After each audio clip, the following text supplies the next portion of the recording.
Nos acompañan Román Meyer Falcón, secretario de la SEDATU, Carlos Martínez Velázquez, director general del Infonavit, Fernando Salgado Delgado, secretario general sustituto de la CTM, José Manuel López Campos, presidente de la CONCANACO, y Luisa María Alcalde, secretaria del Trabajo y Prevención Social. Entonces, vamos a dar a conocer esta iniciativa de ley en beneficio de los trabajadores de México. Adelante, Carlos. Gracias, presidente, y buenos días a todos. Vamos a presentar en las siguientes láminas cuáles son los elementos clave de la reforma que ha planteado el Ejecutivo. Adelantarles que es una reforma que hemos ya conversado con el propio presidente, los miembros del Consejo de Administración, el secretario Meyer y la secretaria Alcalde son parte del Consejo, así como Fernando y José Manuel, y hemos discutido esta reforma y ya al día de hoy se ha aprobado por consenso en la Comisión de Vivienda de la Cámara de Diputados y estaremos en espera de que concluya el proceso legislativo. Pero les quiero decir cuáles son los elementos más importantes de la reforma que ha planteado el presidente para el Infonavit.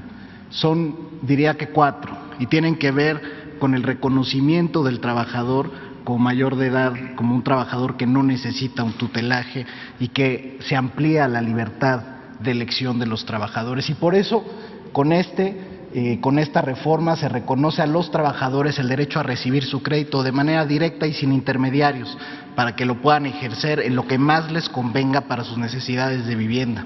En segundo lugar, por supuesto, que los derechohabientes puedan utilizar ese crédito cuantas veces lo necesiten.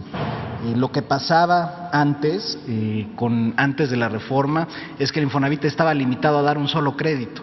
Sin embargo, las necesidades de los trabajadores de vivienda eran adicionales a las de un crédito y por eso con esta reforma se abre la posibilidad de que puedan solicitar los créditos que necesiten. También, por supuesto, se reconoce como un elemento fundamental y como una precondición de la vivienda el suelo. Y el suelo ahora se puede adquirir también a través del crédito Infonavit, para que el trabajador pueda planear su proyecto de vivienda, su forma de vida, cómo le quiere dar bienestar a su familia, desde la adquisición del terreno y después que puede ir construyendo su vivienda de manera progresiva. De alguna manera esta reforma reconoce lo que hoy sucede, que es que la vivienda social es un ente vivo y que va caminando con el tiempo y conformándose con las necesidades, los ingresos, adecuándose a la cultura de la gente. Y eso es algo fundamental que reconoce esta reforma. Y finalmente, también permite el refinanciamiento de los créditos que ha otorgado el Instituto, pero también que el Instituto y los trabajadores puedan refinanciarse créditos que han sacado con instituciones bancarias. Estos elementos que plantea la reforma han sido reconocidos por los sectores patronal y obrero como elementos fundamentales para ampliar y expandir las posibilidades del trabajador de usar su ahorro. Y para eso, y es algo que hemos comentado con el presidente, ahora se plantea una reforma de la ley y a veces no se sabe ni siquiera cómo funciona y qué es el Infonavit. Y como ustedes saben y como lo hemos comentado en otras ocasiones, el Infonavit es un fondo que se constituye de las aportaciones que hacen los patrones a nombre de los trabajadores y a través de estas aportaciones es que el Infonavit puede prestar del otro lado a quien necesita una casa. Y los pagos que hacen estos trabajadores sirven para que este ahorro se mantenga de manera vital y con rendimientos. Entonces es un fondo solidario de los trabajadores que se constituye con estas aportaciones patronales y que ahora van a poder usar en distintas modalidades para que puedan ampliar sus posibilidades de tener una mejor vivienda en las mejores condiciones, adecuadas a sus necesidades y a su cultura. Y ahora, presidente, me gustaría presentar algunas de las implicaciones de la reforma en las líneas específicas de crédito y cómo lo estamos viendo y discutiendo con los miembros del Consejo de Administración. En primer lugar, esto es el tema de la adquisición de suelo. Y aquí lo que hicimos fue preguntarles a los trabajadores cuántos estarían dispuestos hoy a sacar un crédito para suelo, y 320,000 trabajadores nos decían que ellos estaban interesados en adquirir este tipo de créditos. Y esto es importante porque hoy el Infonavit no los da y sin embargo existe esta necesidad, y por eso estos son implicaciones en el corto plazo. Conforme vayamos avanzando e implementando la reforma veremos que hay más necesidad, pero que además se van formando nuevos mercados para las necesidades de los trabajadores. Entonces, esto es en el primer aspecto de la adquisición del suelo, y además esto impactará de manera predominante en la parte sur-sureste del país comparado con las otras líneas de crédito. Y la razón es sencilla. Imagínense el caso de Oaxaca. El caso de Oaxaca, por ejemplo, más del 80% es propiedad ejidal o comunal. Ahí difícilmente los trabajadores van a encontrar extensiones de terreno donde se puedan desarrollar estas viviendas en serie, ¿no?, como se hacía en el modelo anterior de vivienda. Sin embargo, sí pueden adquirir suelo ejidal, comunal, que haya adquirido derecho pleno, y eso lo pueden hacer a través de su crédito Infonavit.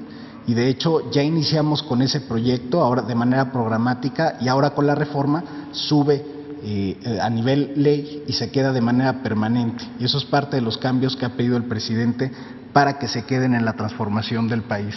En la que sigue está el tema de autoconstrucción, remodelación y reparación de vivienda. Ahí más de 2 millones de trabajadores están interesados en sacar este crédito. Hoy ya estamos dando los créditos de mejora que los anunciamos en su ampliación en mayo de este año aquí mismo en este foro, y que estamos dando 125,000 pesos a los trabajadores de forma directa. Pero con la reforma permite que esto se amplíe, que sea parte fundamental de las necesidades de vivienda. En el Programa Nacional de Vivienda que hizo el secretario Meyer, se detectaron que había 9.4 millones de acciones de vivienda que necesitaban los mexicanos, y el 70% de ellas son ampliación y mejora. La reforma a la ley permite que el campo de acción del Infonavit en esta materia se amplíe, y por eso 2.3 millones de trabajadores están interesados en sacar este crédito, y permitirá expandir la oferta que hoy dispone el Infonavit al menos en un 18% solo en el primer año de operación de la reforma. En tercer lugar, el refinanciamiento de créditos del Infonavit y de otras instituciones. Lo que hicimos fue detectar cuáles son los créditos que están en condiciones, por ejemplo, de tasa variable o de condiciones que no convienen hoy al trabajador en un escenario donde las finanzas públicas te llevan hacia las tasas fijas o hacia menores tasas de interés, y hemos detectado que al menos podríamos hacer 35,000 acciones de refinanciamiento en el primer año de la operación de la reforma. En el que sigue, los créditos subsecuentes, ahí también se dan hoy los créditos subsecuentes, pero coparticipados con la banca, que es la condición que ponía antes de la reforma la ley del Infonavit. Ahora lo vamos a poder hacer nosotros, y creemos que al menos en los primeros momentos de implementación de la reforma se podría expandir en 34% los créditos subsecuentes que los dé ya el propio instituto de los ahorros que el propio trabajador tenga constituidos a su nombre dentro del fondo. Y finalmente, en el acceso a crédito a derechohabientes sin relación laboral activa, aquí me quisiera detener porque parte de lo que se ha planteado con la reforma y de los elementos que no se han discutido a cabalidad es lo que significa que el derecho que se tiene del fondo de poder adquirir un crédito con el Infonavit no se limite a la relación laboral vigente que tenga el trabajador en el momento de sacar un crédito. Esto, para mí, y así lo digo, señor presidente, es yo creo que la reforma de inclusión financiera más grande que ha tenido la historia de este país. Va a permitir que alrededor de 40 millones de personas que hoy tienen depósitos constituidos en Infonavit puedan acceder a financiamiento. Esto es impresionante en un país donde la inclusión financiera es baja, donde incluso para el tamaño de la economía tenemos pocas tarjetas de crédito, pocos seguros u otros elementos financieros. Poder tener acceso al crédito gracias a esta reforma es verdaderamente una revolución del financiamiento. Y nosotros creemos que en los primeros momentos de la reforma se pueden dar 10,000 créditos, y a partir de las reglas de operación que establezca el Consejo de Administración se podrá expandir hacia que los trabajadores que han constituido depósitos, que tienen depósitos constituidos en el Infonavit y tienen un saldo positivo, puedan acceder a métodos de financiamiento. Es, sin duda, uno de los elementos más revolucionarios de la reforma, que es el acceso a financiamiento e inclusión financiera para el país y para millones de trabajadores y familias que van a poder encontrar en el Infonavit un aliado para satisfacer sus necesidades y el bienestar de su familia. Esto es lo que queríamos compartir con ustedes. Muchas gracias, presidente, y en nombre de los trabajadores le agradecemos que tenga esta visión de inclusión financiera y sobre todo de que los trabajadores puedan tener acceso de manera libre, de manera directa, de manera consciente a mejores formas de financiamiento. Muchas gracias.